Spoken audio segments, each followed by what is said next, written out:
चाहते। तो दोस्तों आपको गाने सुनकर याद तो जरूर आए होंगे। आखिरकार बहुत ही पुरानी बात रही, लेकिन इन फिल्मों का अधिकार आज भी कोई फिल्म नहीं तोड़ पाई। तो आज हम इन्हीं फिल्मों के बारे में बात करेंगे। आखिरकार इस फिल्मों के निर्माता निर्देशक कौन थे, आखिरकार उनके बारे में ही आज हम बहुत ही सारी डिटेल लेकर आए हैं, जो आपको बहुत ही अच्छी तरीके से समझाने वाले हैं। भले ही आज 2024 और 1970 और 80 का दौर रहा हो, तो बहुत ही आगे आज के ज़माने में हम चल रहे हैं। लेकिन जब 70 और 80 की बात की जाती है तो कुछ कलाकार और कुछ निर्माता और निर्देशक और गायककार की बात जरूर आती है।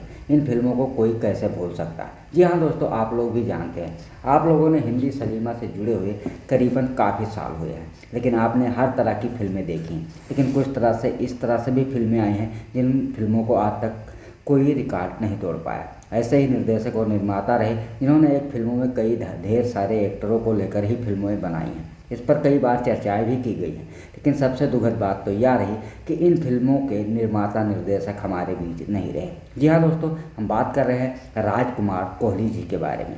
राजकुमार कोहली हिट फिल्मों के फार्मूला और बॉक्स ऑफिस पर नज़र थी, जिनकी खासियत थी। तो आज हम इन्हीं के बारे में बात करेंगे। फिलहाल हम बात कर रहे हैं राजकुमार कोहली, जिन्होंने अपने दम पर कई बड़े बड़े एक्टरों और नए नए चेहरों को खूब अपनी फिल्मों में चांस दिया। लेकिन सबसे पहले हम आपको बताना चाहेंगे कि राजकुमार कोहली ने 94 साल की उम्र में बॉलीवुड को अलविदा कहा। आज एक बार फिर बॉलीवुड पर पहाड़ों का ढेर टूटा है और काफ़ी एक्टर निराश भी हुए हैं। आखिरकार सबसे पहले हम बात कर रहे हैं कभी बॉलीवुड के हिट फिल्मों को बनाने वाले फिल्म मेकर राजकुमार कोहली का शुक्रवार को मुंबई में 94 साल की उम्र में निधन हो गया। तड़क भड़क वाली फिल्म दुनिया में एक तरह से वह इन दिनों गुमनामी के दौर में ही थे, लेकिन एक ऐसा भी दौर था जब मल्टी स्टार फिल्म के वह राजा कहलाते थे। वह घनघोर व्यावसायिक फिल्म मेकर थे, यानी केवल और केवल बॉक्स ऑफिस पर कमाई को ध्यान में रखते हुए फिल्म बनाते थे। हालांकि कायवाद तो सारे फिल्म मेकर की यही होती है, लेकिन राजकुमार कोहली इससे थोड़ा ज़्यादा किस्मत वाले थे। राजकुमार कोहली लाहौर में पैदा हुए और 1967 में मुंबई फिल्म में आए। उन्होंने अपनी शुरुआत पंजाबी फिल्म से की थी। प्रेम नाथ और निशा को लेकर पहली फिल्म बनाई, फिर दारा सिंह और निशा को लेकर लुटेरे बनाई। इन्हीं निशा से उन्होंने बाद में शादी की। प्रेम चोपड़ा को भी पहली बार हीरो के रूप में पर्दे पर उतारा। अभिनेता निशा से बाद में उन्होंने भी शादी कर ली। वैसे दिलचस्प तो यह है कि उनकी फिल्म की कहानी और अंतर्राष्ट्रीय उपन्यासों से ली जाती है रही है, लेकिन इंटरनेट से पहले वाले ज़माने में यह काम दूसरे फिल्म मेकर भी बेखूबी करते थे। लेकिन राजकुमार कोहली की सबसे बड़ी खूबी थी कि वह बड़े कैनवास और सेट आप वाली कथाओं को पर्दे पर भाव ढंग से उतारने में सक्षम साबित होते थे। उन्होंने कई सारी मल्टी स्टार फिल्मों को बनाया, लेटर लीफ के अपने निर्धारित सही समय से बनाकर दिखाया। यह ऐसा प्रबंधन था कि जिसे देखकर मुंबई के दूसरे बड़े फिल्म मेकर भी हिल गए। राजकुमार कोहली को आज जिन फिल्मों से जाना जाता है वह 3 बड़े सेटअप वाली फिल्में हैं, नागिन, जानी दुश्मन और गोरा और काला। इनमें गोरा और काला सबसे पहले रिलीज हुई थी, जिसके वह प्रोड्यूसर्स थे राजेंद्र कुमार के डबल रोल हेमा मालिनी और रेखा की ये फिल्म बेहद कामयाब रही। यह वही साल था जब हेमा मालिनी के डबल रोल वाली सीता और गीता ने बॉक्स ऑफिस पर सबसे ज़्यादा कमाई करने वाली फिल्म बनी थी। जी हाँ दोस्तों, गोरे और काले को समय में राजेंद्र कुमार टॉप स्टार थे और राजेंद्र कुमार और राजकुमार कोहली 10 साल तक पंजाबी और कम बजट की फिल्मों में प्रोड्यूस करने के बाद अपनी पहली बड़ी फिल्म से कामयाबी का स्वाद चखा था।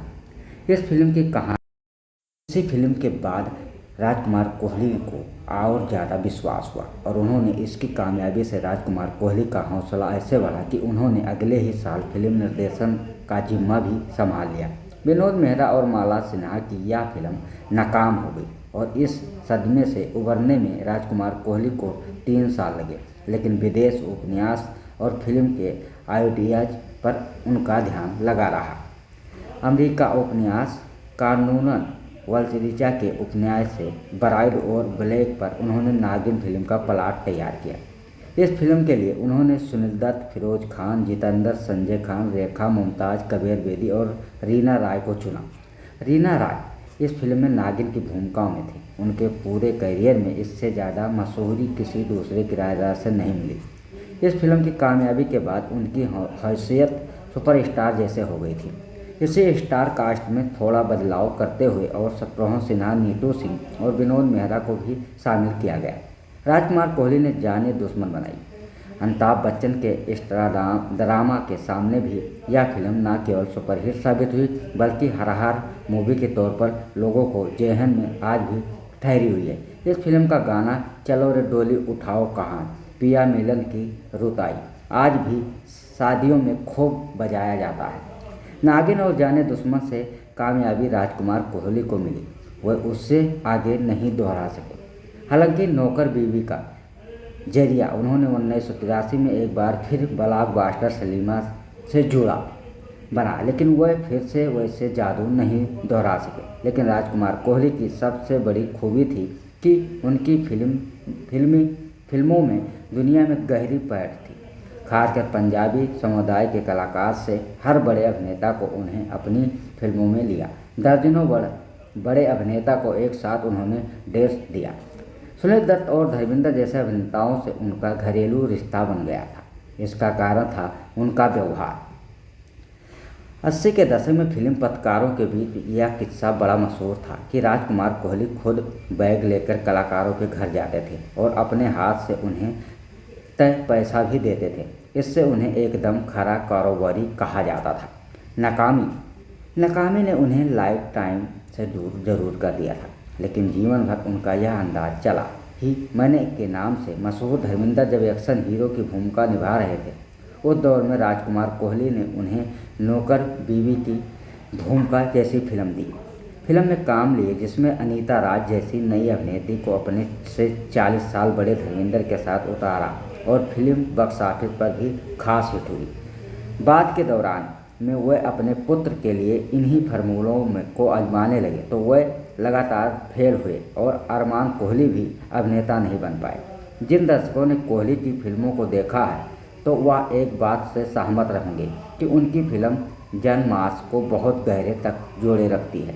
उनके नकली गांव या नकली घटनाएं भी दर्शकों को काफ़ी पसंद आते हैं।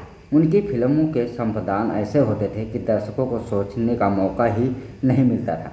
स्पीड बहुत तेज और मधुर संगीत, बस इसी दम पर खेल जाते थे राजकुमार कोहली। वह कोई यादगार फिल्म मेकर भले ही नहीं रहे हों, लेकिन लोकप्रिय सलीमा के जब भी बात होगी तो उनके भी जिक्र होंगे। राजकुमार कोहली की दोस्तों आपने कितनी फिल्में देखी हैं कमेंट बॉक्स में ज़रूर बताएं।